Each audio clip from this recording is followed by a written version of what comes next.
வணக்கம். இந்த வீடியோவில் நம்ம சாலிட் மஃப் கப்ளிங் எப்படி நம்ம அசம்பிள் பண்ணுறது அப்படிங்கிறத பார்க்க போகிறோம். இதுக்கான டிராயிங் இங்கே நான் கொடுத்துருக்கேன். ஜஸ்ட் நீங்கள் வீடியோ பாஸ் பண்ணிவிட்டு இந்த டிராயிங்க்கான டைமென்ஷன்ஸ் இங்கே இருக்குது. இதை எடுத்துகிட்டு நீங்கள் வந்து பார்ட் ஃபைல் ட்ரா பண்ணிக்கோங்க. ஸோ நீங்கள் பார்ட் ஃபைல் ட்ரா பண்ணும்போது ஒரு சில பார்ட் வந்து 2 டைம்ஸ் வந்திருக்கும். ஃபார் எக்ஸாம்பிள் இந்த சாஃப்ட் பார்த்தீங்க அப்படின்னா 2 நம்பர்ஸ் போட்டிருக்காங்க. ஸோ இங்கே ஒரு சாஃப்ட் இருக்குது, இங்கே ஒரு சாஃப்ட் இருக்குது. நீங்கள் 2 சாஃப்ட் ட்ரா பண்ண வேணாம், ஒரு சாஃப்ட் மட்டும் ட்ரா பண்ணால் போதும். அதே மாதிரி இந்த மஃப் வந்து 2 டைம் கொடுத்துருக்காங்க. இது வந்து ஒரு மஃப் தான் இருக்குது. இது வந்து சாலிட் வியூ, இது வந்து ஒயர் ஃப்ரேம் வியூ. இந்த 2 வியூவில் கொடுத்துருக்காங்க. So confuse ஆகிக்காதீங்க. ஸோ உங்களுக்கு இன்னும் மஃப் கப்ளிங் பற்றி நிறைய தெரிஞ்சுக்கணும் அப்படின்னா ஜஸ்ட் கூகுள் பண்ணி பாருங்கள். அதை பற்றி தெரிஞ்சுட்டு அதுக்கப்புறம் நீங்கள் இதை ட்ரா பண்ணுங்கள், உங்களுக்கு ஈஸியாக புரியும். அது மட்டும் இல்லாமல் இங்கே வந்துட்டு கீ கொடுத்துருக்காங்க, ஒரு 1 நம்பர். இந்த கீ பார்த்தீங்க அப்படின்னா டேப்பர்டு கீ. டேப்பர் வந்து 1:100 அப்படிங்கிற ரேஷியோவில் டேப்பராக இருக்குது. ஸோ அது எவ்வளோ டேப்பர் அப்படிங்கிறத கண்டுபிடிங்க. இங்கே ஹைட் 7 கொடுத்துருக்காங்க. ஸோ இங்கே எவ்வளோ வரும் அப்படிங்கிறத கண்டுபிடிச்சி அது மாதிரி இதை ட்ரா பண்ணுங்கள். ஸோ இதை ட்ரா பண்ணி இது எல்லாத்தையும் ஒரே ஃபோல்டரில் சேவ் பண்ணுங்கள். அதுக்கப்புறம் நம்ம வந்து அசம்பிள் எப்படி பண்ணலாம் அப்படிங்கிறத பார்க்கலாம். ஸோ நான் ஆல்ரெடி சேவ் பண்ணியிருக்கேன். ஸோ அந்த ஃபோல்டர் எடுத்துகிட்டு நான் இப்போ உங்களுக்கு எப்படி இதை அசம்பிள் பண்ணுறது அப்படிங்கிறத மட்டும் எக்ஸ்பிளைன் பண்ண போகிறேன். ஸோ இது எல்லாமே வந்துட்டு ரொம்ப சிம்பிளான ஃபீச்சர் யூஸ் பண்ணி தான் கிரியேட் பண்ணியிருக்காங்க. ஜஸ்ட் எக்ஸ்ட்ரூடு, ரிவால்வு இது மட்டும்தான் இருக்குது. ஸோ அதனால் இதை நீங்களே ட்ரை பண்ணி கம்ப்ளீட் பண்ணிடுங்க. இப்போ நான் கிரேயோவில் நான் வந்து ஆல்ரெடி சாஃப்ட் ட்ரா பண்ணிட்டேன். இங்கே பார்த்தீங்கன்னா தெரியும், நான் சாஃப்ட் ட்ரா பண்ணியிருக்கேன். அது இல்லாமல் மஃப் ட்ரா பண்ணியிருக்கேன். ஸோ கீ, இந்த 3 பார்ட் நீங்கள் ட்ரா பண்ணால் போதும். ஸோ அதுக்கப்புறம் நான் முன்னாடியே அசம்பிளும் பண்ணியிருக்கேன். ஸோ அசம்பிள் பண்ண பார்ட் இங்கே இருக்குது. ஸோ நான் ஜஸ்ட்டு இப்போ அசம்பிள் பண்ண பார்ட்டை ஃபஸ்ட்டு உங்களுக்கு ஒன் டைம் உங்களுக்கு எக்ஸ்பிளைன் பண்ணோம் அப்படின்னா அது புரியும் அப்படிங்கிறக்க இதை ஓப்பன் பண்ணியிருக்கேன். ஸோ இதுதான் வந்து நான் அசம்பிள் பண்ண பார்ட். இங்கே பாருங்கள், இந்த சைடு ஒரு சாஃப்ட் இருக்குது, இந்த சைடு ஒரு சாஃப்ட் இருக்குது, நடுவில் மஃப் இருக்குது. இங்கே ஒரு 2க்கு கம்பைன் பண்ணி ஒரே ஒரு கீ போட்டிருக்கும். ஓகே, ஸோ இந்த கப்ளிங் நீங்கள் ட்ரா பண்ணணும். இப்போ இதை நான் க்ளோஸ் பண்ணிவிட்டு நியூ ஃபைல் க்ரியேட் பண்ணுறேன். அந்த ஃபைல் வந்து அசம்பிளி. ஸோ அசம்பிளிங்க நான் சூஸ் பண்ணிவிட்டு அதை வந்து டிசைன். ஸோ இங்கே யூஸ் டிஃபால்ட் டெம்ப்ளேட் அப்படின்னு எடுத்து விட்டுட்டேன். ஓகே, இப்போ நம்ம யூனிட், ஸோ நான் எல்லா யூனிட்டுமே வந்துட்டு MMNS_ASM_design அப்படிங்கிற இந்த யூனிட்டை சூஸ் பண்ணிவிட்டு ஓகே கொடுக்குறேன். ஸோ டேட்டம்ஸ் ஆன் பண்ணிக்கலாம். ஃபஸ்ட்டு நம்ம வந்துட்டு ஒரு பார்ட்டை ரிசீவ் பண்ணலாம். ஸோ இந்த அசம்பிள் அப்படிங்கிற இந்த ஐக்கானை கிளிக் பண்ணிவிட்டு ஃபஸ்ட் நான் வந்துட்டு இந்த சாஃப்ட்டை ரிசீவ் பண்ணுறேன். ஓப்பன் பண்ணிவிட்டேன். ஃபஸ்ட்டு சாஃப்ட் உள்ளே வந்துருச்சு. ஸோ இதுக்கு நம்ம முன்னாடியே சொன்ன மாதிரி ஃபஸ்ட்டு ரிசீவ் பண்ணுற பார்ட்டுக்கு நீங்கள் வந்துட்டு டிஃபால்ட் கன்ஸ்ட்ரைன் கொடுத்துக்கலாம். ஸோ நான் டேட்டா இங்கே டிஃபால்ட் அப்படிங்கிறத கிளிக் பண்ணுறேன்.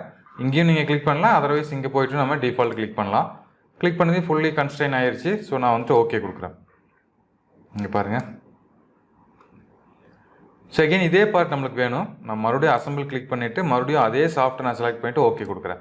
ஸோ நீங்கள் ஒரு டைம் ட்ரா பண்ணிங்கன்னா அப்படின்னா போதும், எத்தனை டைம் வேணுனாலும் நீங்கள் வந்து அதையே ரிசீவ் பண்ணிக்கலாம். ஸோ இது வந்து எனக்கு ஆப்போசிட்டில் ஜாயின் ஆகணும். ஸோ நான் ஆப்போசிட்டில் ரொட்டேட் பண்ணிக்கிறேன். இங்கே பாருங்கள், இப்படி ரொட்டேட் பண்ணிவிட்டேன். இப்போது ஃபஸ்ட்டு கன்ஸ்ட்ரைன் நான் என்ன பண்ணுறேன்னா இந்த சர்ஃபேஸையும் இந்த இப்போ புதுசாக நம்ம ரிசீவ் பண்ண சாஃப்ட்டோட இந்த சர்ஃபேஸையும் நான் செலக்ட் பண்ணுறேன். இங்கே பாருங்கள், 2 ஒரே நேர்கோட்டில் கன்ஸ்ட்ரைன் ஆகிடுச்சு. அடுத்தது இப்போ வந்து பார்ஷியலி கன்ஸ்ட்ரைன் இருக்குது. இப்போ நீங்கள் இது வந்து ரொம்ப சின்ன பார்ட்டு, ஈஸியாக இருக்குது. ஸோ ஒரு பெரிய பார்ட்டாக இருக்குது, நம்மளுக்கு வந்துட்டு கிளிக் பண்ணுறதுக்கு இல்லை செலக்ட் பண்ணுறதுக்கு டிஸ்டர்பன்ஸாக இருக்குது அப்படின்னா நீங்கள் அடிஷ்னலாக ஒரு விண்டோ ஓப்பன் பண்ணிக்கலாம். இந்த இடத்துல பாருங்கள், ஒரு சின்ன ஐக்கான் கொடுத்துருக்காங்க. இந்த ஐக்கானை கிளிக் பண்ணுறது மூலமாக இந்த இடத்துல ஒரு அடிஷ்னல் விண்டோ ஓப்பன் ஆகும். இந்த விண்டோ நீங்கள் எவ்வளோ பெருசு வேணாலும் பண்ணிக்கலாம்.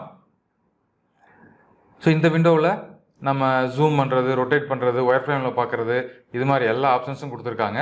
நீங்கள் எது வேணாலும் செக் பண்ணி இங்கே நீங்கள் கிளிக் பண்ணிவிட்டு அதுக்கப்புறம் கூட இங்கே வந்து நம்ம சேஞ்ச் பண்ணி கூட கிளிக் பண்ணிக்கலாம். பட் நான் இதை ஆஃப் பண்ணிடுறேன். நெக்ஸ்ட் என்ன பண்ணுறேன்னா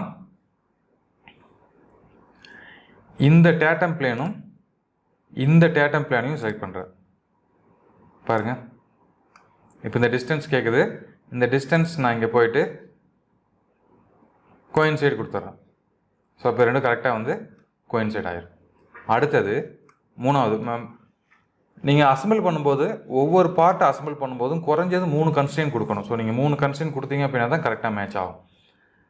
ஸோ நெக்ஸ்ட் நான் வந்துட்டு இந்த டேட்டம் பிளேனையும் நெக்ஸ்ட் இந்த சென்டரில் இருக்கக்கூடிய இந்த டேட்டம் பிளேனையும் நான் கனெக்ட் பண்ணுறேன். இங்கே பாருங்கள், இப்போ எனக்கு ஃபுல்லி கன்ஸ்ட்ரெயின் ஆயிடுச்சு. 2 ஒர்க் பீஸும் நேர்கோட்டில் வந்துருச்சு. இப்போ நான் ஓகே கொடுத்துடலாம்.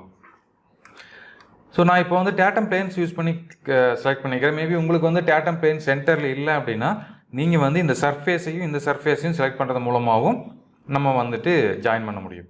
ஓகே, ஸோ இப்போ பாருங்கள் நம்மளுக்கு அசம்பிள் சேவ் ஆயிடுச்சு.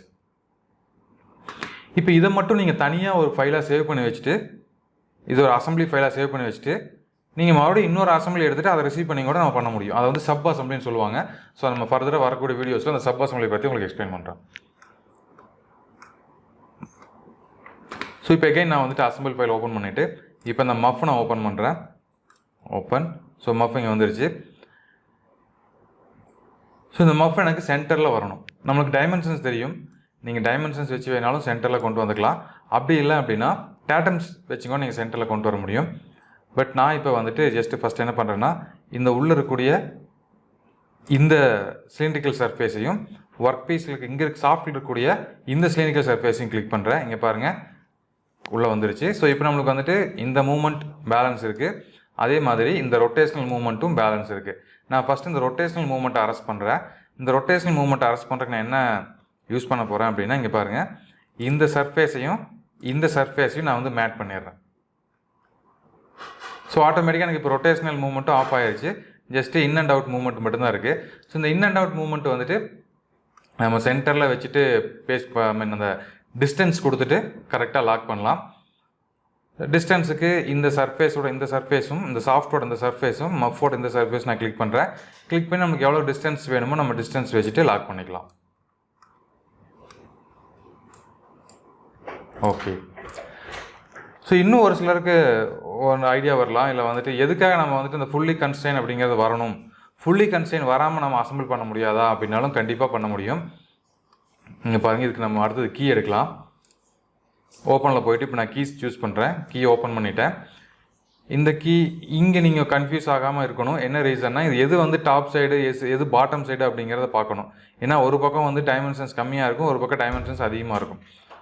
ஸோ அதை நீங்கள் கரெக்டாக பார்த்துக்கங்க. ஸோ நான் வந்து இப்படி பொசிஷன் பண்ணுறேன். இப்போ இந்த கீயை வந்து நம்ம லாக் பண்ணலாம்.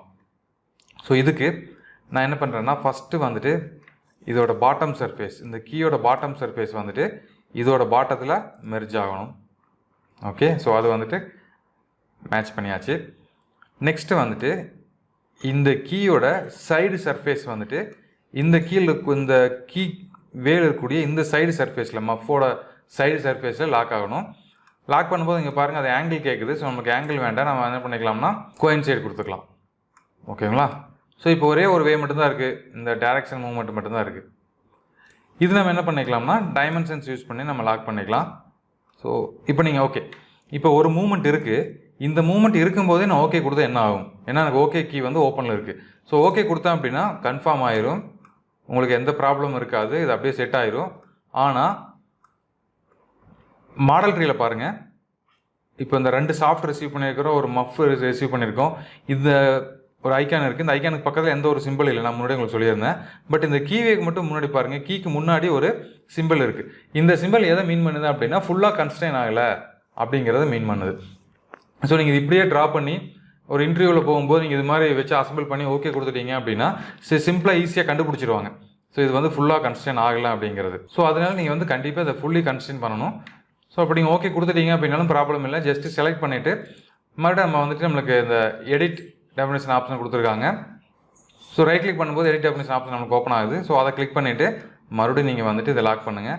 நான் வந்து இப்போ இந்த சர்ஃபேஸையும் இந்த சர்ஃபேஸையும் நான் கிளிக் பண்ணுறேன். இது ஃபுல்லி கன்ஸ்ட்ரெயின் ஆகிருக்கு. எனக்கு இப்படி ஃபுல்லி கன்ஸ்ட்ரெயின் ஆகிருச்சு. பட் இங்கே பாருங்கள், எனக்கு இங்கே நான் டிஸ்டன்ஸ் கொடுக்கணும். ஸோ இங்கே போயிட்டு டிஸ்டன்ஸ் அப்படிங்கிறத எடுத்துகிட்டு ஸோ நமக்கு எவ்வளோ டிஸ்டன்ஸ் வேணுமோ அவ்வளோ டிஸ்டன்ஸ் நம்ம இங்கே கொடுத்துக்கலாம். கொடுத்துட்டு ஓகே கொடுத்துருங்க. இப்போ நம்மளுக்கு பாருங்கள், இந்த சிம்பிள் அந்த ஒரு பாக்ஸ் மாதிரி போட்டு இந்த ரெக்டாங்கிள் மாதிரி போட்டு அந்த சிம்பிள் வந்துட்டு ரிமூவ் ஆயிடுச்சு. ஸோ இப்போ இதிலேருந்து நம்ம தெரிஞ்சுக்கலாம் இது வந்து ஃபுல்லி கன்ஸ்ட்ரெயின் ஆயிடுச்சு அப்படிங்கிறத.